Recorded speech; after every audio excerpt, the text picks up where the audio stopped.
How to disable Windows 11 login password and lock screen. Hey everybody, welcome back to our YouTube channel. So without any further delay, let us jump right into the process. In order to change your login password, click onto your settings application. At the search bar, type in settings. You will see a page like this. Under here, click onto accounts. Then scroll below until you see sign in options. Then here click on to pin Windows Hello.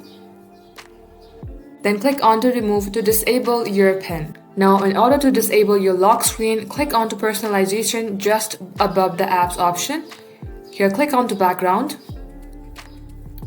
And click on to personalize your background option.